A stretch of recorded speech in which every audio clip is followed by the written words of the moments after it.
response video to the Modern Mystic in the debate series, going up on the roof. Yeah, I thought about it, and I said, okay, now how do I respond to this video? You know, in terms of the aesthetics. And so the first thing that came to my mind was, okay, what do you do like you did on the roof? Now, what is the next level of aesthetics? And I thought, oh, you do the video on 1 foot. That was what came to my mind. And I said, well, why did that come to my mind? And I guess that's because that's my experience in life, is that when something's doing something just kind of silly, it's on 1 foot, you know. It balances like an elephant balancing on 1 foot. That's probably the image in my head that said that's what you do. That's the clowny kind of thing to do. And so then, of course, I said, well, why would I want to do something clowny? That's stupid. So then I just resorted to going back on the roof. So now I'm back on the roof. Okay, it's kind of warm, actually. Hot, even. Just to illustrate that it's not just about the DNA. It's not just about emotional or psychological conditioning. These are important words. So we got genetics, we have conditioning, and then we have language and our associations with words. Queequeg's coffin, the books we've read, novels and movies, all these other experiences that have given us an illustration of how to live life or how to associate things. And those things don't have necessarily any emotional relevance, not any significant amount. They just exist in our psychology. They have tendrils of association, and some of those associations have emotions tied to them. But generally speaking, they can be non-emotive. I mean, I wasn't emotional about getting up on this roof. This was an act injected into my behavior by a plan contrived and built by my intellect. My intellect said, what is the right plan? What is the strategy for the puzzle? What is the, you know, how can I make this interesting or unique or some other thing? I failed, but I'm just saying that's what my brain's plan was to do something meritorious of a video title. And so yeah, I came up with stand on 1 foot and do the video standing on 1 foot to illustrate the point, and said, no, I'm not going to bother with that because it's just kind of silly. So I'm back on the roof for that reason. So but I'm just saying it has nothing to do with DNA or conditioning.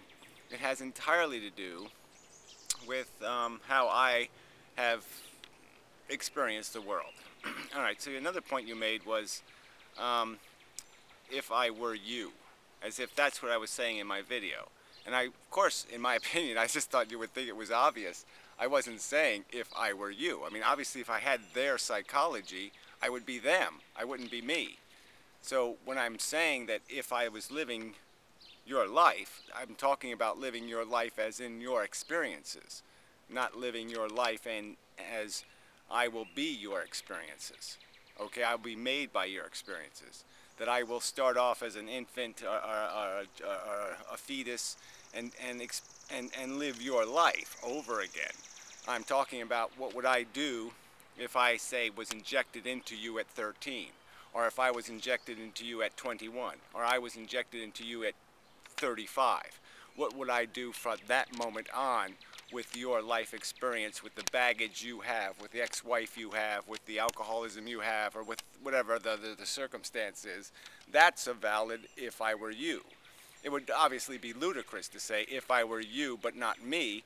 There's no fucking point in saying if I were you if the point in saying it is to say but I'm not me. I mean, why inject a non-me into somebody who's already a you, if you get my point? So I just thought you would have gotten that. But, you know, we all interpret things as we hear them, and sometimes the obvious escapes us. Damn. Disappointing, but I got extra for later. All right, the end of your video was really disappointing, but I just want to make sure I cover the rest of this. The upgrade is a good word. I mean, we go through life, we just keep upgrading our psychology. But we know that's sort of the base game. I mean, the definition of your food preferences, your sexual preferences. A lot of these things are going to be decided by the time you hit that 20 number. And you're not going to be able to do a whole lot different to them.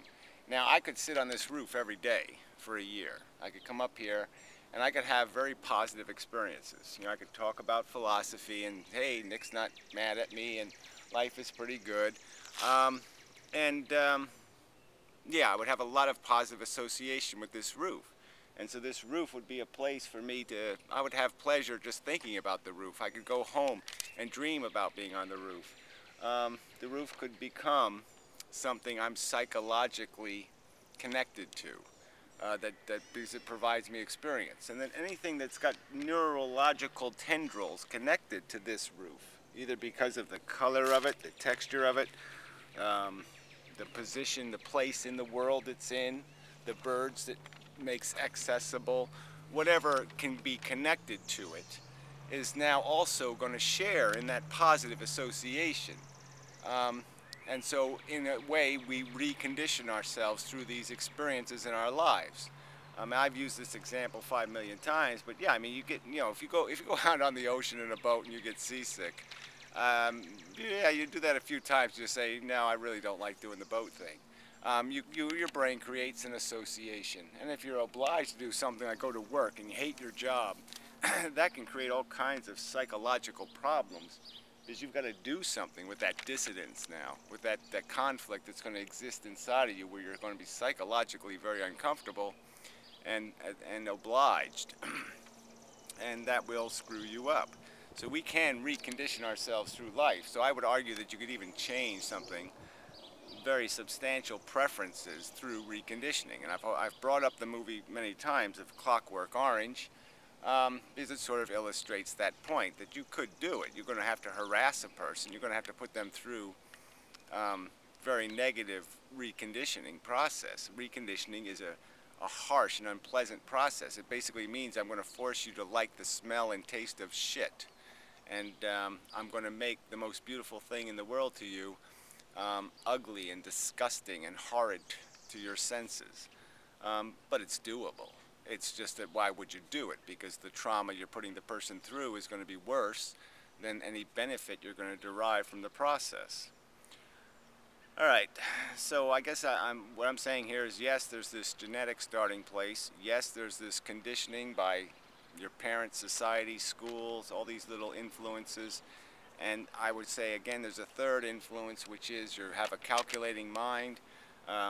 It can do a lot of abstract thinking that isn't horribly emotionally involved. It can do a lot of modeling, create the puzzle in your mind and say, what's the best way to get through the puzzle? And it really won't have a whole lot to do with emotions or conditioning or any hard written rules. That is the most malleable of all features, of all aspects of your identity, is this ability to change the association you have with words and create different dominances and change associations that might even help you get past the fear, because you'll have a rational weapon. A weapon that tells you there's nothing to fear, it won't hurt you, there's a 1 in a million chance of you getting struck by the lightning that's coming out of the clouds, or some other rationale that will help you escape what might have been a conditioned reaction of discomfort. All right, but the bottom statement you made, the last statement, was better coping mechanism. That we would do all this to create human beings that are more cockroach-like. I mean, that's basically what you were saying. And why would we do that? Why would we want people that are better at coping? That would be exactly the opposite, I think, of what we want. Because the world is not good enough. The systems aren't good enough.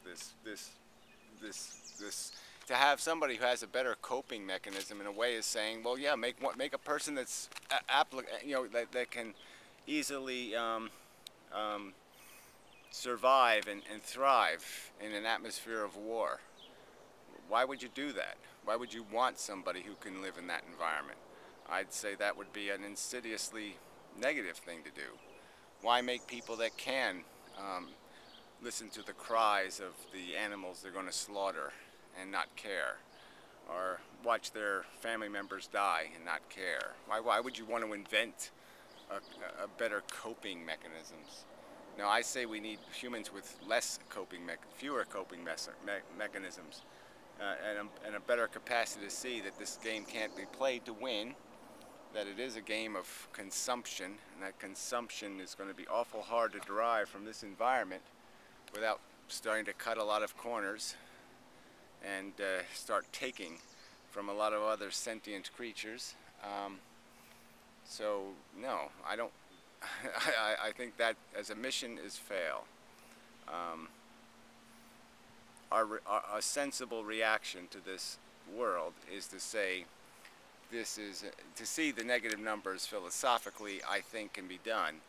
To feel them is a little harder just because we are addicted, we are horny for it. But if I was to say there was an ideal, it would be to create a human being whose emotional character was acclimated or consistent with their philosophical character, what they knew the truth to be. And if such a person were to be invented, I think contemplating the slop that is this world, the waste that exists in it, would have them screaming in absolute horror. That would be the consistent emotional reaction to the waste that exists in this world. So yeah, I'm not going to accept that I want cockroach humans. No. No point in that at all. Nope. Fail. So anyway, good video in sorts. And I guess I'll post this as a reply to it. I guess I'll put your video as a as a negative to be responded to, even though you're in agreement. We're sort of in agreement. But you did start off your video saying there's a problem with the premise, and I don't think there is. I just think it's you're denying, in my opinion, that there's more than just emotional reaction. There is reaction that has to do with experience, that's more mechanical and not necessarily emotional, but logical. There is a logical mechanism. There is a part of us that does not feel. It thinks, it combines, it mixes, and it doesn't do a whole lot of emoting as it mixes. It might emote over the end result, but it doesn't while it's mixing. Something like that anyway. So anyway, enough of a video. Until the next time, and such and so forth. God, I'm really feeble. See, I hate heights now, so this is good practice for me. So anyway, till next time.